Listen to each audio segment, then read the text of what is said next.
And just like that, here we are, season 3, episode 7, which they're naming it Girls Just Want to Have Fun. And after watching it way too many times, I would like to know, when are the fans going to have fun? So for me, this was more karaoke crash. So you can tell what I'm going to say about this, right? Okay. Before we get into it, I want to make a couple of statements to correct a couple of things. Number one, this is not a podcast. I had someone leave a very, very nasty comment last week stating that they were trying to listen to this as a podcast.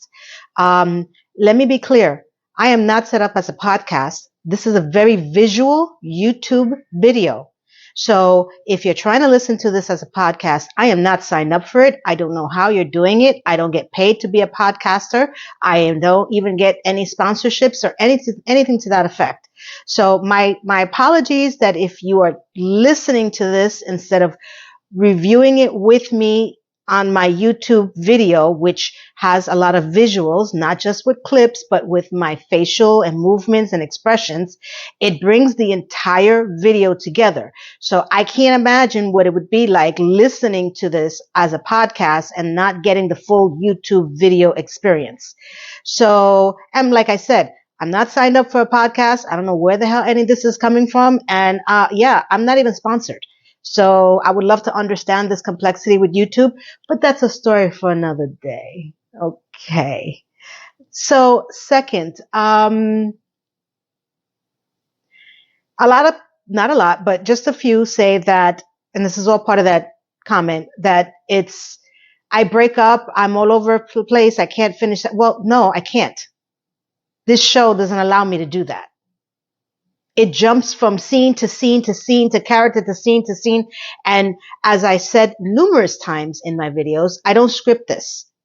I am literally running through my mind the visuals of how I see it.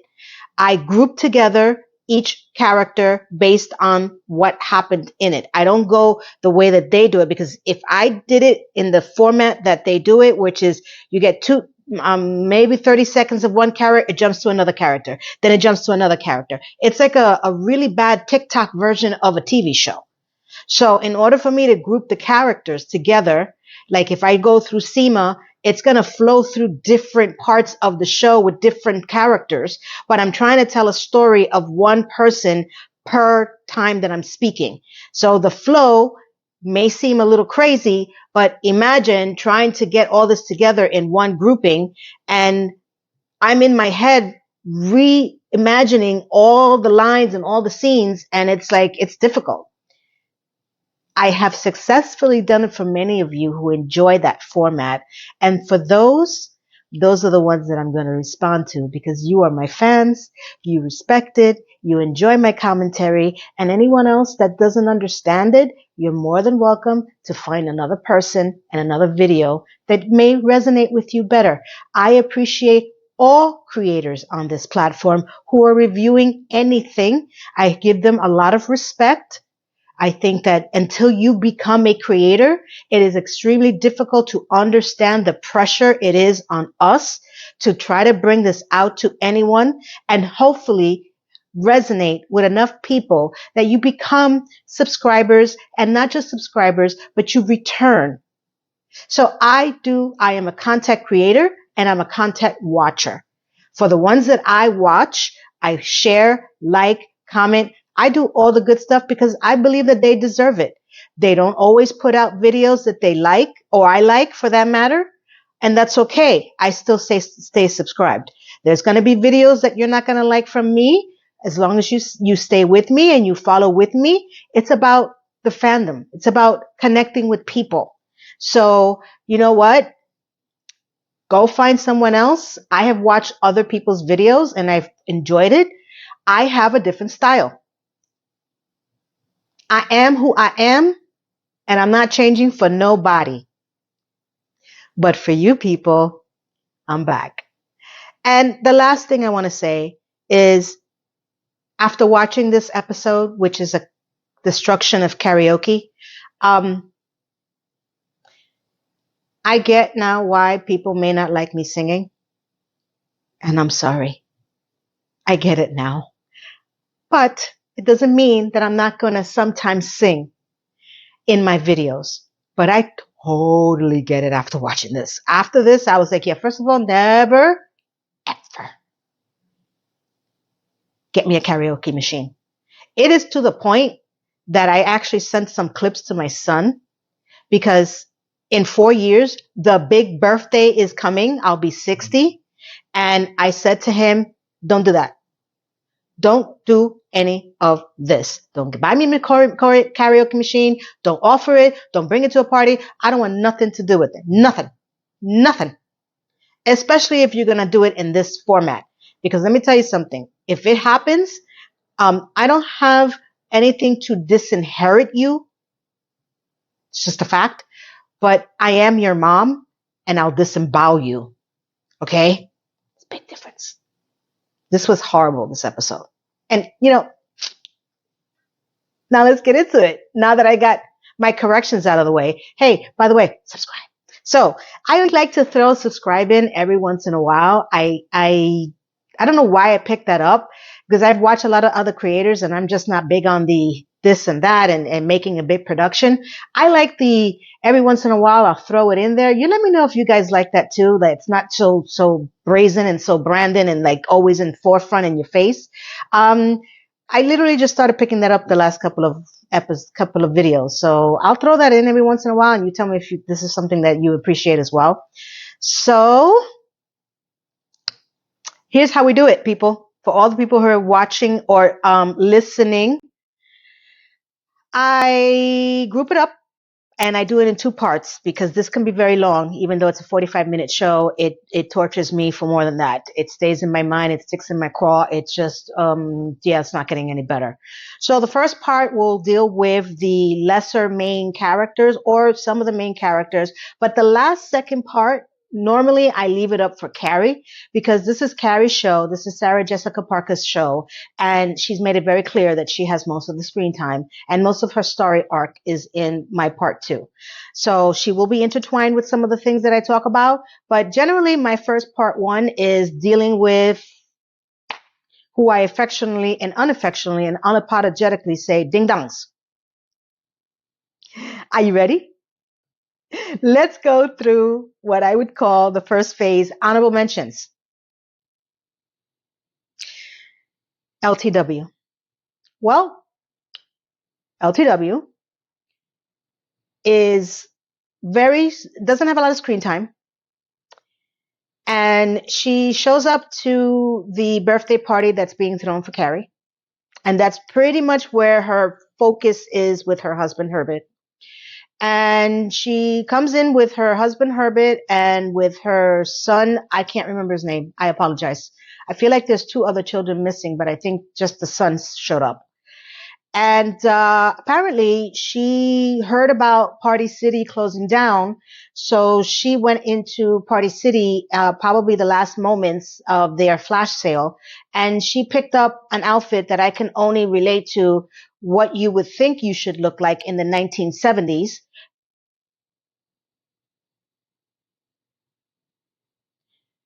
With wings and all. And I want to say boa, a furry. I couldn't figure out at first what the hell she was wearing. I thought it was part of her hair. Oh, by the way, her wig is back. The one all of us agree do not like. So she went on the flash sale of Party City, walking in there with, accessories to boot, big furry boa. I always think of a boa constrictor, but I think that's an actual snake. So if I'm not pronouncing that thing that's hanging off her neck or shoulder, you can correct me in the comments. But she looks ridiculous. Nothing new. So her whole arc was going to the birthday party for Charlotte. Her son has decided to become a one-man karaoke cabaret singer because that is, I don't know why. And he does it so flamboyantly and so, I don't know what he's doing. By the way, nobody else knows what he's doing either.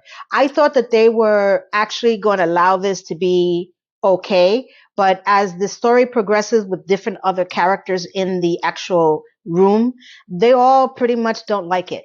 So I'm like, all right, so they're hamming this up. So it is that I'm not crazy. They're doing this on purpose, because I've been to several karaoke events and it's much more jovial, much more, I mean, you have your people who can't sing. Hello, and that's okay. But it's like, it's an event. Like, it's fun.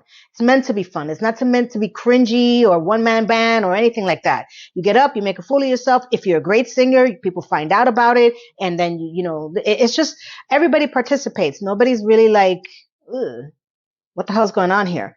And they turned what should have been something fun to not just segregate it to him, to every other person that performs the karaoke as well.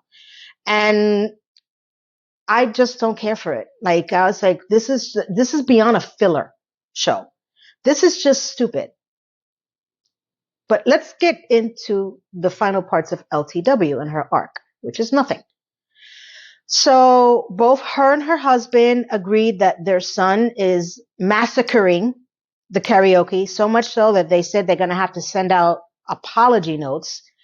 They're not very supportive of this Broadway cabaret, whatever he's doing. And that's it. She finds out about Harry through, a group meeting. And we don't really see much of her other than her Party City outfit, her husband that's barely there, and her child who's become Broadway bound. And then that's it. Okay. Honorable mention. Bye. I'm going to say I really can't put Miranda as an honorable mention because she does play a much larger role. But what I'm going to do is put her relationship with Joy as an honorable mention while we dig into the arc that she plays with Ding Dong number 1, okay, and Ding Dong number 2. Ding Dong number 1 being Carrie, Ding Dong number 2 being Charlotte, and Miranda is usually Ding Dong number 3. So let's put her into the honorable mention because the storyline with Joy I wanted to bring up because it was as odd as always, because that's the way they write it. She finds out through Carrie that Charlotte is going through something. Carrie tells her that it's not an illness in the family, it's an illness of the dog. Oh my God, I forgot his name. Completely escapes me. Richard Burton. Which is funny, I forgot that because I was very much into Liz and Richard. So they want to throw Charlotte a birthday party because she needs to have fun. Okay. Under the guise that it's not Harry that has the issue, it's actually the dog. So of course, Miranda being sympathetic is like, okay, let's throw a party in my new home. And then of course, Carrie says that I have a much bigger place because Carrie does know what's going on with Harry. And at the end of the day, she has a much bigger place and that she wants to throw a bash. Okay.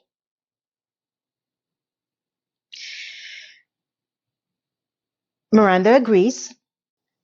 And her next scene is with Joy.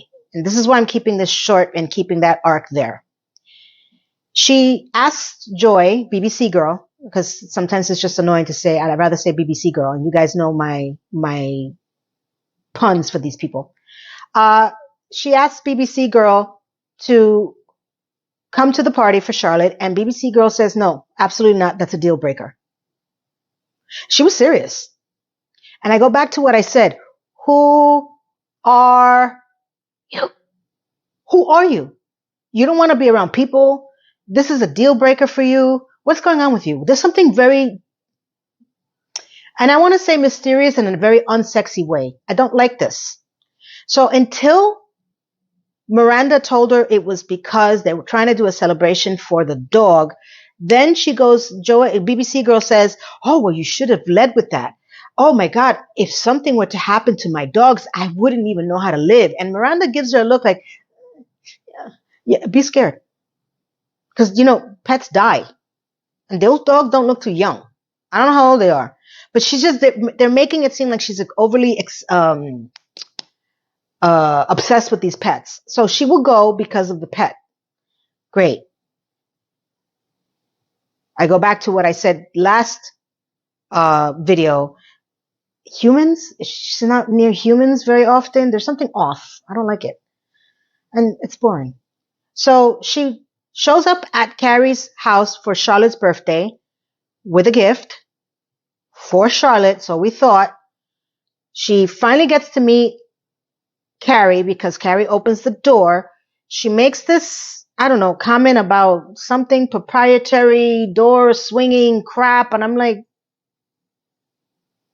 this point, I'm like, I can't fall asleep now because remember the last time I did, I found out that Adam slept with Kathy. So now I have to be super hyper focused for every line, for every moment of the stupid show because I'm afraid that I'm going to miss something again. I'm just saying, I can't fall asleep again. And I'm tired because this show comes on at 9:00, right? I'm usually in bed at 9:00. Yes, I am. So, sorry. I got a little ranty there. So, oh God. She introduces herself as Miranda's friend, and Carrie's glad to meet her. And then Miranda comes to kiss her, and blah, blah, blah, blah, blah, blah, blah. She has really good grammar or something that Carrie says. And I'm like, why? All she was saying, she was just talking. I mean, sure. It's just, it was.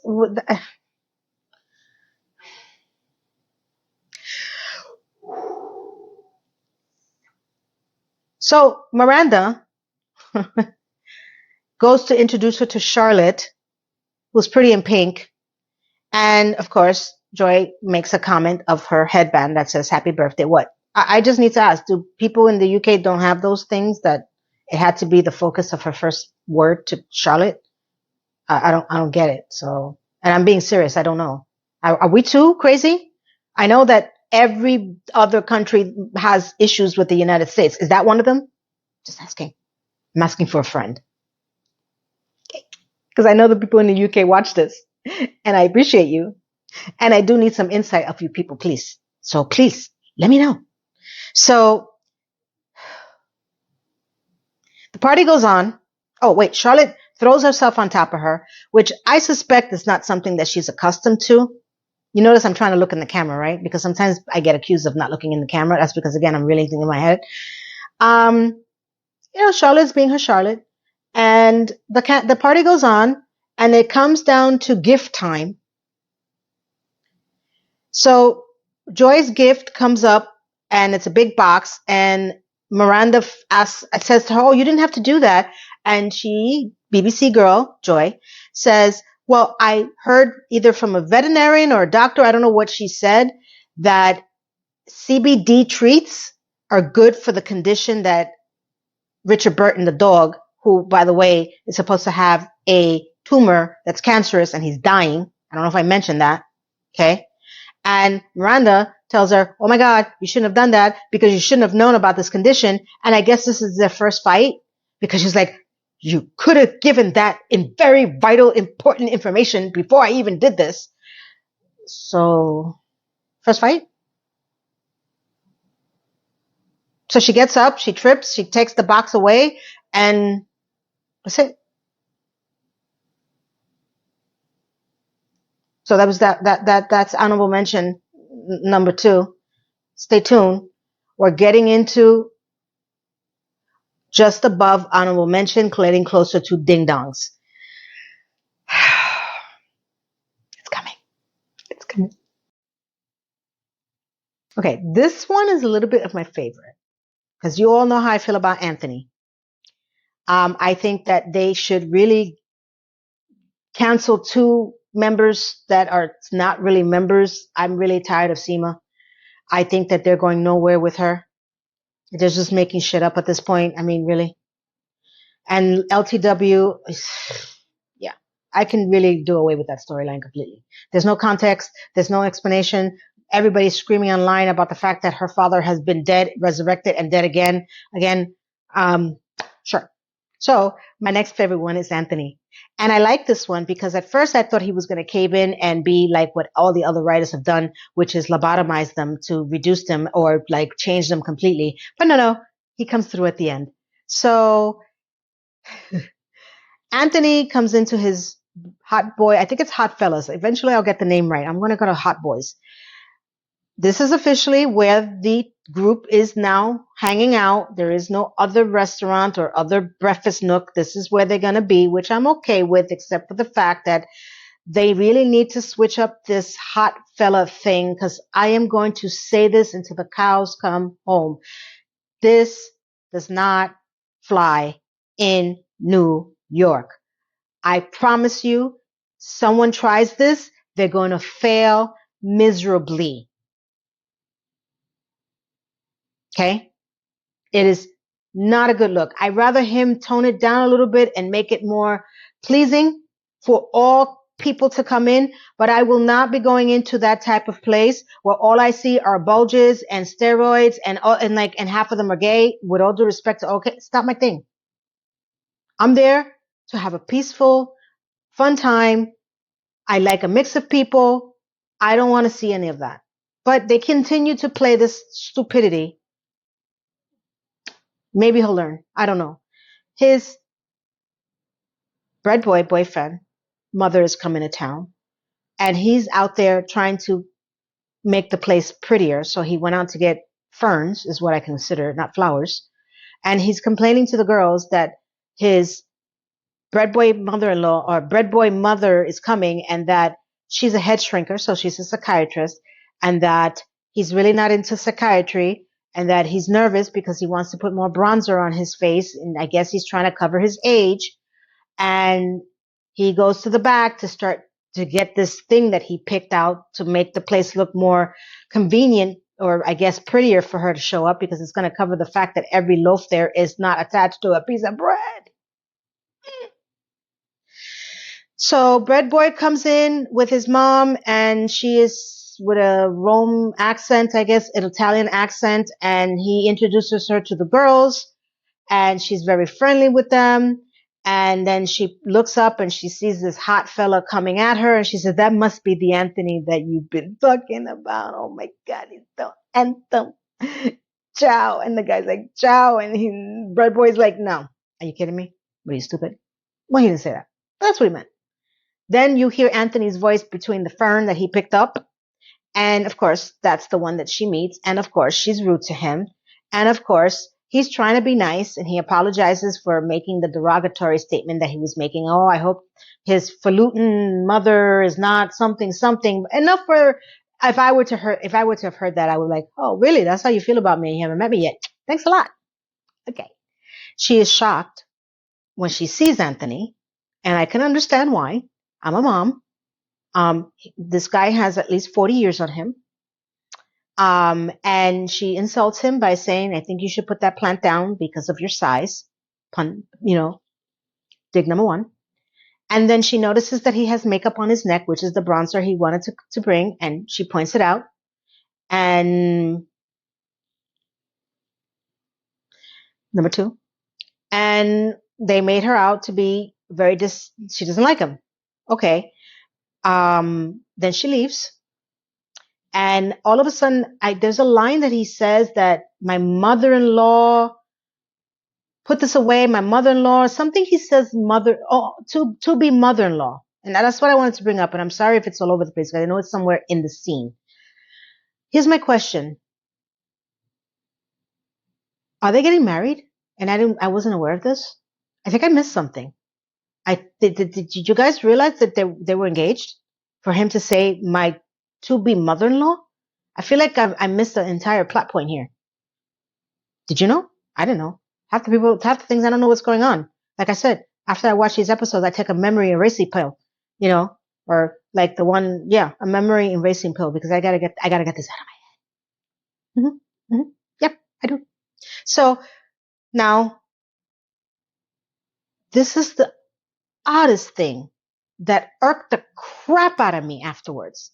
That's related to Anthony. Carrie is on the phone with Anthony, and Anthony is giving her, hey, I know she doesn't like me. How do you feel about that? Am I crazy? Yada, yada, yada, blah, blah, blah, blah. And Carrie is sidestepping the conversation, and she says, I don't want to bring this up to your paranoia, but she did invite me to have lunch, and because we got along so well. Where? When? Where? When did this happen? When did this woman decide that Carrie would be out of the two other ding-dongs that were at the same table, would be the one that she would call up to invite to lunch? Why? When did this plot become, when? And you talk about me not being able to finish a thought. I don't even know what the plot line is. When the hell did this happen? Did you see this? Because I rewound this many times over, and she came into the store, she said hello, insulted Anthony, and she was gone. Now, all of a sudden, Carrie's telling Anthony that she invited her to lunch because she got along with her so well. What, did she have her at hello? Is this like, Tom Cruise, movie? I don't understand. Suddenly, Anthony is like, what the hell? And I would be like, what the hell? And what even pisses me off even more is that she never called Anthony to tell him that she invited her. He had not called, he would have never known. This is what I'm saying. This is what I'm saying about this show. No entiendo. Me no understand nothing. So then Anthony is like, okay. She allows everybody else to call her Gia except for Anthony. Anthony's like, fine, go ahead, have your lunch, which again is very uncomfortable if that's going to be his future mother-in-law. Damn it. I'm going to start ranting again. Because I've never stopped. I might not even cry this episode. I might get myself a cookie if I don't cry. If I make it through this entire video without crying. Yeah, I'm allowed a cookie, okay? So, here's the thing. Anthony says, I need you to speak kindly of me to her. And the audacity of Carrie, oh, do you want me to pimp you out? Yeah. If you for some reason are going out with my man's mother, yeah, I expect you to pimp me out hard. Like a diddy pimp. Sorry, I had to throw that in there. Sorry. Yeah. And she's like, okay. And I'll get into that scene because we're focusing on Anthony. So then the next scene we have is Anthony. Poor Anthony. Anthony shows up at the party, the birthday party. And he goes up to, oh my God, it's hilarious. I love this. This is why I love Anthony. He goes up to Charlotte and he says, we brought my mother-in-law, Maleficent, with us.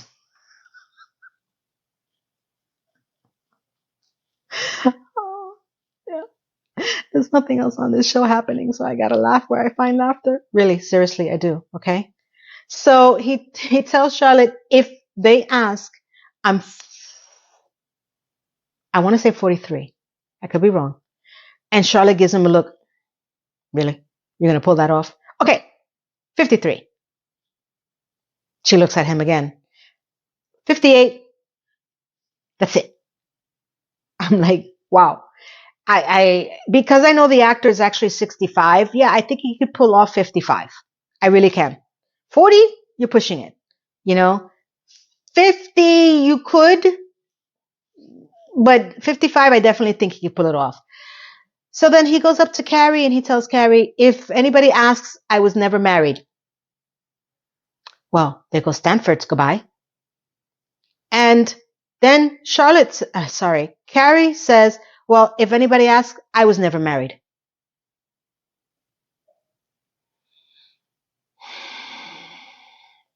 So we erase big again. Mm-hmm. So then the next scene you have is he's standing with Bread Boy and mother-in-law, and Mitzi Von Pimpalong is at the party, and she starts getting all excited because she sees Bread Boy. I guess she's completely erased, Anthony standing next to him, doesn't even care who he is, in this whole construct of the standing into the group together. Okay. And she starts saying, oh, he's so handsome. When one door closes, the other one opens. I'm like, what estrogen patches are you using? Because I would like to get some of that. Girl, I have to give her credit. She's hilarious in her own way. The maleficent mother-in-law is staring at her child, lusting over him. Rightfully so. It's odd. I would think Anthony would say anything, but I guess he's accustomed to people looking at him for his bread rising. I can't stop the puns. Please don't make me stop. I have no choice. It's the only thing I got going on with this damn video. Okay, please. Ay, ay, ay, ay, ay. Ah, no llore. See? Told you. I'm going to randomly start singing now. La, la, la, la, la, la, la, la, la. So now the next scene you have with Anthony is confronted by Maleficent, the mother-in-law. And she says, I want to know more about your restaurante. Okay. Anthony's happy to hear about it. Sure. What do you want to know? I want to make sure I get this right. I may not get it right. You're selling sex. No. And he's like, no. Are you sure? The outfits, the sex. No. No. I'm selling bread. Debatable. Because we know. But I think the outfits are just for fun. Oh, you think sex is for fun? And I can't remember what Anthony said, but he starts to chew on a breadstick, I guess. The thinnest breadstick I've ever seen in my life. I can only presume it is. And you seem uncomfortable around me. Well, yeah, because I want you to like me. And she goes, interesting. Remember, she's a psychologist or a psychiatrist. I can't remember which one. There is a difference. Fine. The next scene again is Bread Boy is being seduced by Mitzi Von Pimpalong to sing karaoke. Another karaoke destruction of the whole idea of it. And she entices him to sing a duet. Shala la la la la la la la go away. Please stop with the fucking karaoke. There's my one curse word. Because if I'm not going to cry, I'm going to curse. As they're singing shala la la la la la, Maleficent, the mother-in-law, taps Anthony again on the shoulder and says, I want to say this right. It is sad to see someone older lusting over someone younger. Now, I don't think it's the perfect one, but that's the gist of what she was saying to him. What do you think? Here's my Anthony. That's my boy. He turns around. You don't want to know what I think, Gia. And he walks away like, there he is. That's what I'm talking about. You don't destroy a character or his whole entire being. I was like, that's my New Yorker. That's my Anthony. You go, boy. You put your foot down and you tell her. Because this whole time, she does not allow him to call her by her first name. It has to be Dr. Gia, whatever, Maleficent. Okay? And he put his foot down and he walked away. Yeah. See, that's going to start off a fight now. But that made me happy. I was like, you see, at least they kept him true. Because if he would have done anything else to cower to her, I was like, oh, here we go. So at the last scene with Maleficent, the mother-in-law, now she's apparently telling her son, Bread Boy, that she wants to stay an additional week in New York. So you know what this means. She is going to personally find a way to have this relationship with Anthony and Bread Boy be dissolved or kill the yeast. Yeah? Sounds good? Great. Thanks.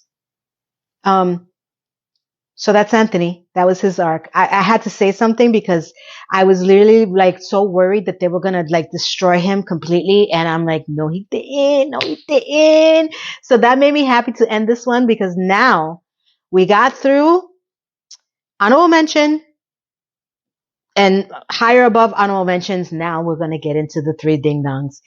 First, the next one is going to be ding dong number 1 and 2. And then part 2 will be Kelly.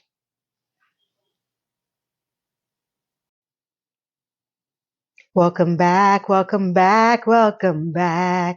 Yes, that's an ode to my old videos. And yes, it's because of this karaoke. So if you can tolerate that episode with people singing that I shouldn't be singing, then you can tolerate me singing too.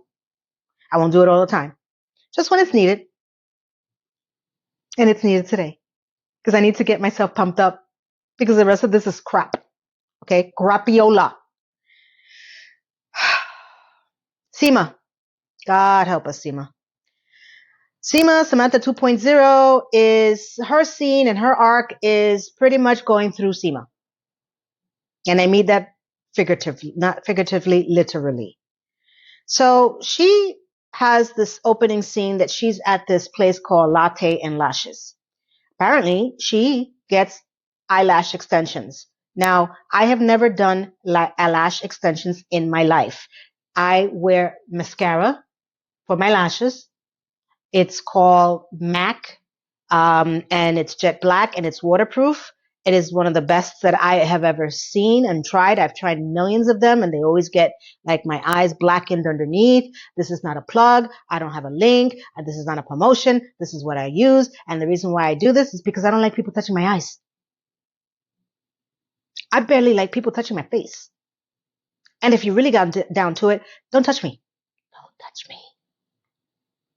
Back up. Okay? I might have a little phobia about that.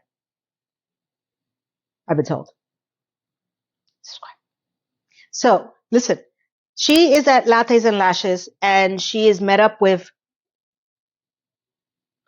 and there's a lot of that in New York. So that didn't bother me. Just so you understand, that's very common. And when I say very common, I love it. It's like, it's your personality. It's your style. I don't really care whether you're who you are. But the reason why I'm doing this is because there's one thing I'm not going to tolerate. Okay. And we'll get into it right now. So she's telling this person that instead of her going downtown in a disgusting cab, that she figured she'd come here, which is only 2 blocks away, which I believe she lives on Park Avenue. Okay. And this person says, why didn't you just take an Uber? I think there's something going on with her and Ubers, because this is not the first time I feel like she's had an issue with Ubers, that she's got this thing with cabs. And I don't know. I could be remembering wrong. It's possible. I'll admit it when I'm wrong, or you'll tell me when I'm wrong. So I really don't. Actually, I like the person's hair. I would love to be able to do those braids in my hair and go on vacation and not worry about any of this or any of this or any of this. Oh, sorry. I got a little out of control. I got sematized. So what I am not going to tolerate is what she was allowing herself to be tolerated. Yeah, sounds right. So she's concerned that the nails that this person is wearing could interfere with the job. Sure. Since I don't know about eyelash extensions, you tell me the ones I have. Would you allow this from your eyelash technician? That didn't concern me. Well, it did. I just didn't know. What she says is, you must be really good. I opened up my day for 2 hours. Again, it sounds about right. I've heard people say it takes a while. And this person says, listen, Diva, I already have 3 people waiting for me. It's not going to take 2 hours. And she gets a little comforted thinking that there is a clientele for this nightmare that's about to happen. And the person pulls her chair back, sticks these pads under her eyes, and then it's the gum popping, snapping, ghetto crap between that and throwing my chair back. And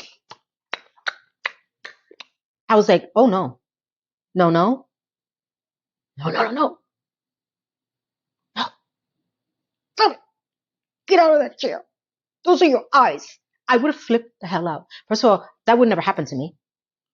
If my friend was there, I'd be like, listen, check it out. Ven conmigo.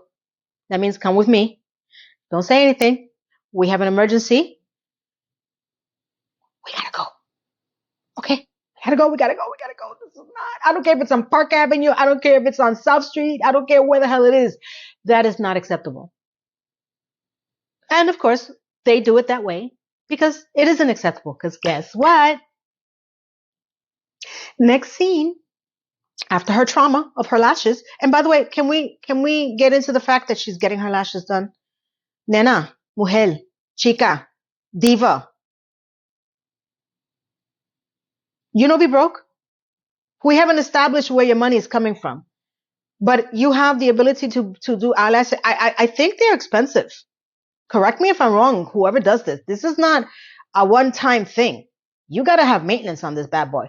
Look, I do my nails myself. Now, these are not like manicure nails. These are press-on nails that I get, and they last me 6 months, reused of every month.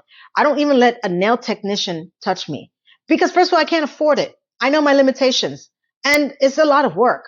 So I've been doing this for years with this company that I found a while ago. So, and they last me a long time. Eyelash extensions, you won't even come near me to touch me. Okay. Hair, I do my own hair. I color it, I style it, I wash it. So if I'm broke and she claims to be broke, what's happening? What's happening?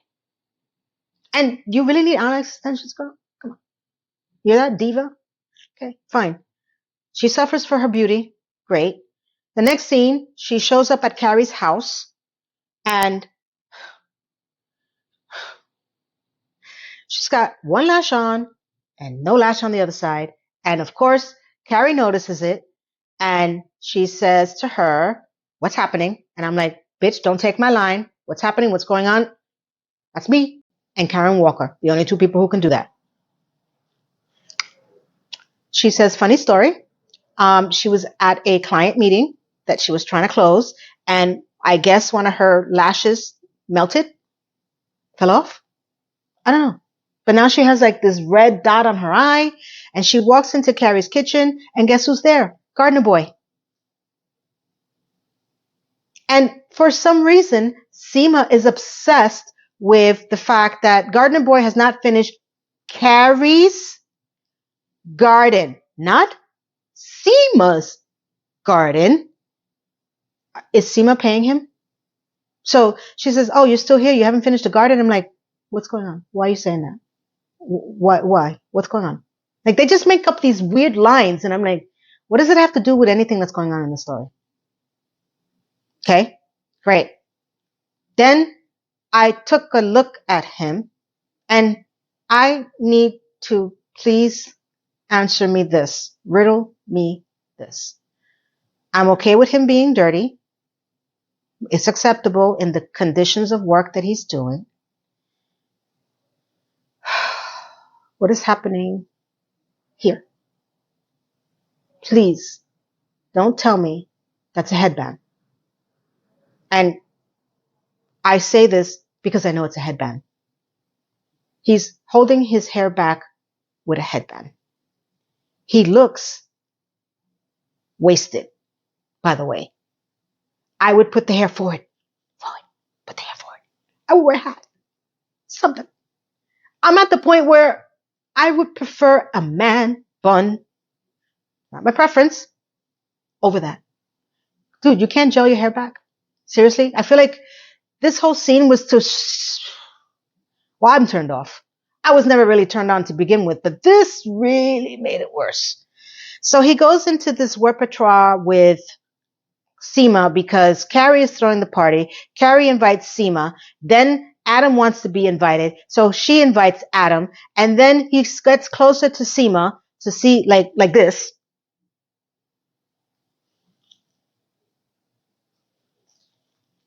Is that close enough for you? And he notices that her eye is irritated. And then he goes into taking the eyelash off and then something about blow me, blow this, HR, and And I'm like, ew, ew, just all of it. Was that flirty? So he's invited to the party. Then Carrie asks, what the hell was that? She's like, oh, nothing. And she's like, oh, no, it's more than nothing. I'm like, yeah, it needed to be nothing. Because this is the parts that people don't like when I can't finish a sentence. Well, I don't know what to finish because I don't know what just happened. Explain me. Explain me, Lucy. Explain me. And then she says, Seema,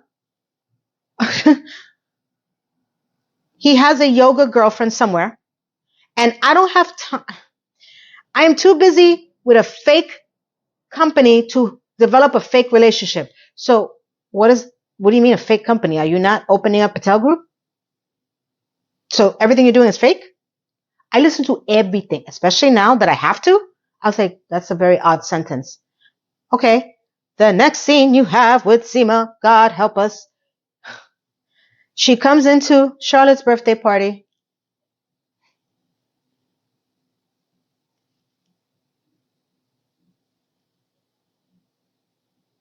If you're listening on the podcast, I'm pointing to what the hell's going on here. She has an eye patch. And yes, she's wearing brown again. And now that I cannot stop seeing it, I've noticed this because everybody has pointed it out to me. She's always in brown. Again.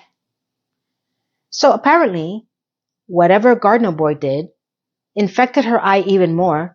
So she found a fanny pack that was made from Louis Vuitton and recycled or upcycled that to be Popeye the Sailor Man to cover her eye at the party. They're just making Seema a joke. I mean, yes, that happens, but she put it upon herself. If you really think about it, why would you go to a nail technician? Why would you do that to your eyes? So now we have to deal with Popeye, Seema, and Gardener Boy. They're sitting on the stairs, and the only thing I can see at this point first is her shoes. They look fantastico. Me encanta los shoes, because I got to split between English and Spanish. I would never wear them. I will break my freaking neck the minute I put them on, and I'll look like an asshole. But I could appreciate a good shoe. Don't ask me the brand. I don't know, but they look great. Everything else looks stupid. Okay? And they're sitting on the steps, and I guess he's flirting with her. And he's telling her stories about something about being in a crowded Times Square, Jay-Z, Empire State, jump out of a car, please hit me thing. And he's drunk, and she's laughing, snorting. He laughs of the snorting and the patch. She says something about his yoga girlfriend, and he says to her, I quit her the moment I smelled your perfume the first time.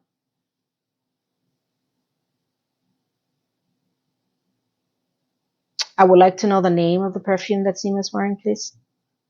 I need details. Just asking. And Seema gets freaked out, gets up, walks away drunk, in heels, with a patch, in brown. He sits there, and I'm sorry, he looks like a schlumpadink. You go to a party, that's your outfit. Mm-hmm. See, I'm going to try not to get too much into the fashion, but I don't have a choice, because when you don't have a storyline, there's nothing else for me to focus on but the ugly freaking clothes that you put on these people. You are dressed all day in a garden outfit. You couldn't step it up, bro. Okay? And she tries to escape. Carrie finds her. She tells Carrie that he's not with Yoga Girl anymore, and that he's drunk enough not to notice the patch, and in turn, she's drunk enough not to notice that she's attracted to him. Okay. He comes by, And she blames him for what happened to her eye. Okay. Then he walks away. And then we have the massacre of karaoke number 3. He starts to sing to her Betty Davis Eyes. She starts to enjoy it with her one eye. And I don't care what's happening with that hair. That thing with the hair, and that doesn't look like Seema's hair at all. Okay, I think they put a wig on her because there's something very wrong with her hair in this episode. And he won her over. The next thing you have is they're in a cab, a dirty cab, not an Uber, and they're making out to the actual song Betty Davis Eyes, which I appreciated more than his rendition. And I guess Seema has plowed the gardener.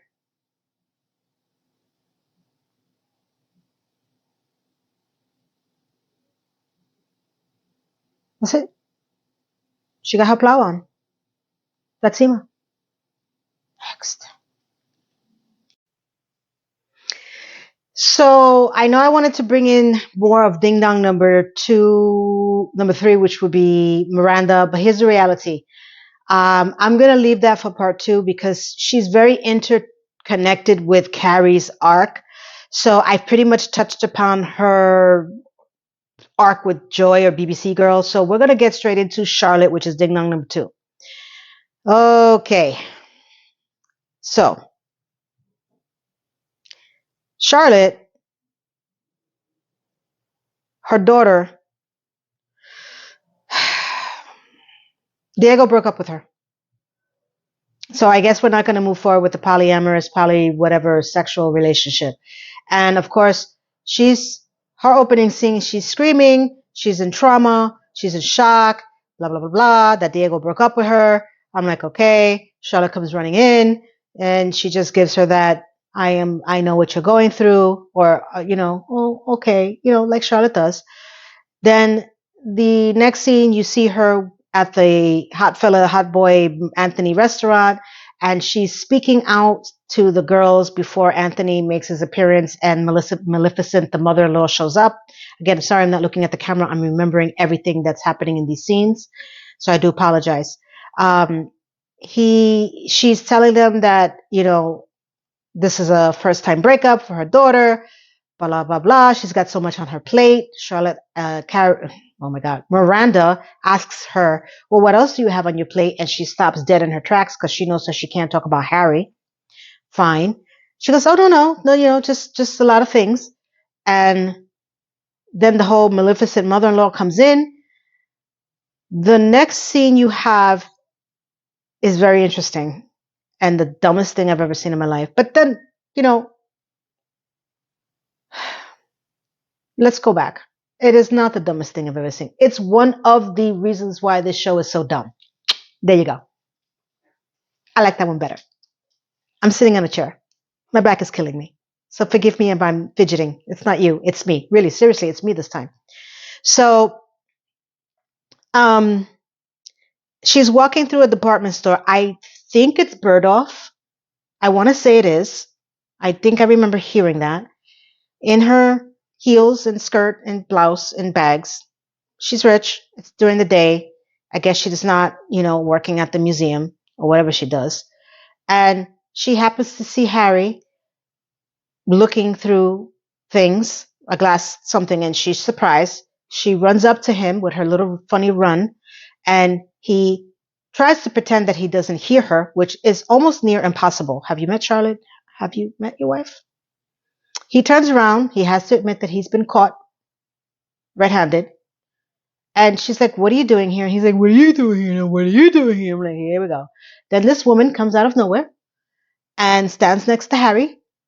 And Charlotte's like, who's this? And he's like, oh my God, I didn't want you guys to meet. I didn't want you guys to ever meet. Now, did I think that he was having an affair with this woman? No. Did I not understand what the hell was going on? Of course I didn't. And does it get any more clear afterwards? No. So mysterious woman says, should you tell her or shall I tell her? And, Charlotte, which I actually thought took it pretty well, because if I would have seen a woman coming out of nowhere talking to my husband and my husband starts acting like a big ding dong or a doofus, let's call them doofuses, men. Oh my God, I never wanted you guys to meet her. I can't believe this. I would be like, what? You better start talking. Pull it together. Snap out of it. What's happening? What's going on? Because I'm about to put my 40-inch heels up your ass, prostate cancer or not. See, that's me. That's the New Yorker in me. So listen, this woman, Carrie says, this is my personal shopper.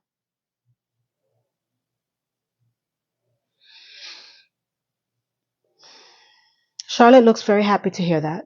And I'm just standing there thinking, how do I apply for one of those jobs? I want to do that. It'll be a new venture for me. I'll be your personal shopper. Would you hire me? Do you think I have style?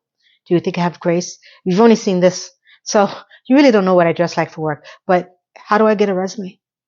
That's all I kept thinking. I'm like, so, and she's just like very, oh yeah. I'm like, wow, it must be nice to have money. Because she didn't even get surprised, other than the fact that she was surprised. And Harry goes to proceed to say, every gift I've ever gotten is because of her. Okay. Then she tells Harry that you should be at home in bed. And the personal shopper says, I know, I said the same thing. I think he's so brave. That's when it hits Charlotte that he has told her about his prostate cancer. And she's not allowed to say anything to anyone else. And then the personal shopper says to Charlotte, I am so happy that you actually wore that blouse, because I didn't know if it was going to be your style. So I think that this woman is buying all of Charlotte's clothes. Is that what they're saying?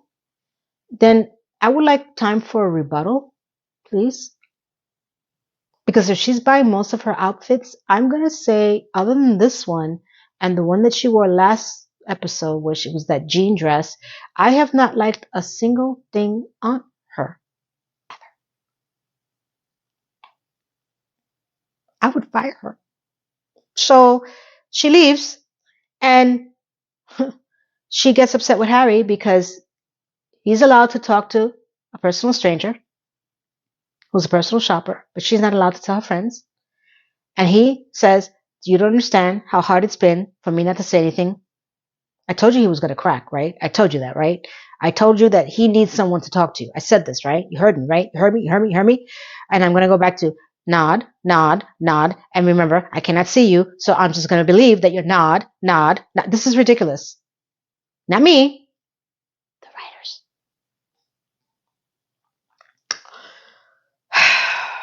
Señor de mi vida. Paciencia, Señor de mi vida. So then she goes into saying, I know how hard it is because I haven't been able to tell my friends. Yeah, blah, blah, blah, blah, blah, blah. Okay. Something about I need a personal shopper. She doesn't want a birthday gift. And she says, are you sure that it would have come from you and not my personal shopper? And there's just, I don't know. I don't know. I don't know what's happening. I don't know what's going on. I'm tired. I'm tired of the show. I really am. So the next thing you have is she's pretty in pink at her birthday party. She's meeting everybody. She's brought her dog because everybody seems to think her dog is dying. Or at least 2 people. 3 now. Carrie, who told people, which she knows is not true. BBC girl and Miranda. She's taking pictures or getting pictures taken of her. And she's opening gifts because it's her birthday.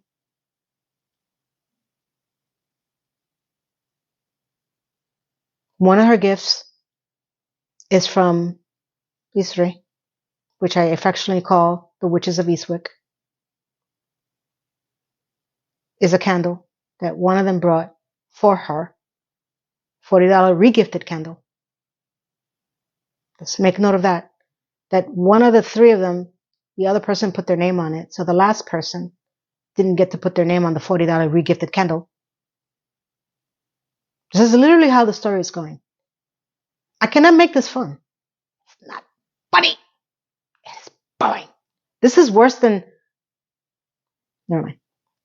Fill in the blanks. So the next gift she gets is from this one, from the Witches of Eastwick. And apparently a gift now is a karaoke song. Don't do that. Just don't buy me anything. Put an IOU. I don't care. Don't sing. I don't care if you can't sing. So she's belting out a song. Sure. This whole, I'm going to tell you, it was a 45-minute episode, and I counted 28 minutes of it singing. Can you take 28 minutes of singing of anybody? I don't know. If you're drunk, maybe.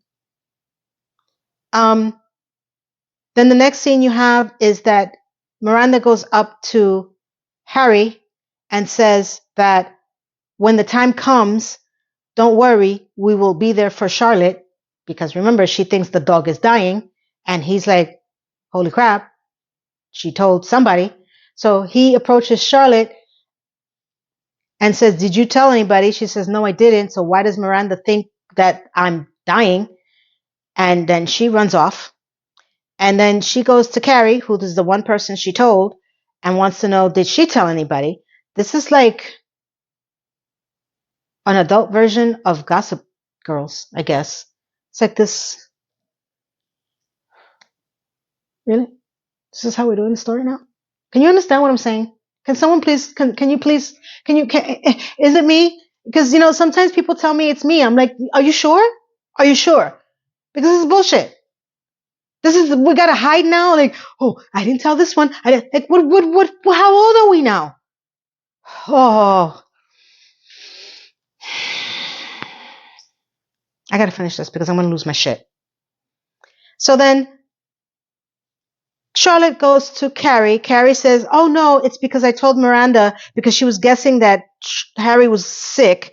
So instead of saying that, she tells her that Richard Burton, the dog, has cancer, that he's going to die. And then Charlotte makes a face, oh my God, that's even worse. Worse than what?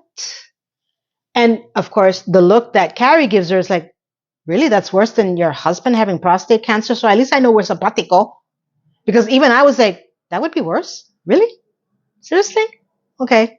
I'm a dog lover, don't get me wrong, but okay. So then she goes back to Harry. Seriously, if I had a map, it would be like this. All over the place.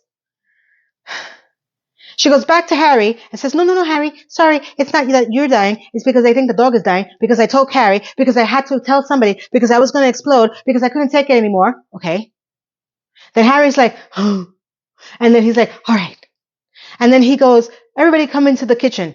The important people. LTW, Miranda, Carrie, his wife, and him. Hey, listen, check it out. The dog is not dying. I have prostate cancer. From the three amigas. It's okay. They caught it early. I'm getting an operation next week. I'm doing this because I should have not kept it from you, because you're her best friends and she needs to be able to speak to you. So go and have at it. And Carrie's like, oh, sorry. Charlotte's like, that's the best birthday gift that you've ever given me.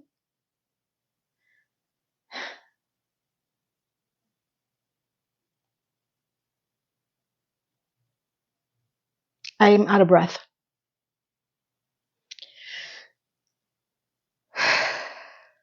I was exhausted getting to that point because that's how it went. Did you see that? So this whole thing was for her to finally tell her friends that she can talk about his prostate cancer. So I guess he can finally go tell somebody. I don't know who his friends are, because I've never seen him other than being Halbert LTW's husband, campaign manager. I don't know who he talks to. I don't. Apparently the personal shopper. That's a friend. So that's it. That was Charlotte's arc. For her birthday gift, she's able to tell everybody that her husband has prostate cancer and he's getting an operation next week. Woohoo. Subscribe. That's it. Now we get into part 2. Carrie, in her story arc, Ding Dong number 1. That will be part 2 of this show. They're still calling it a show. My beautiful people, I'll be back. Don't go anywhere because you're going to get welcome back, welcome back, welcome back. I'm Lena. Welcome back. Mwah.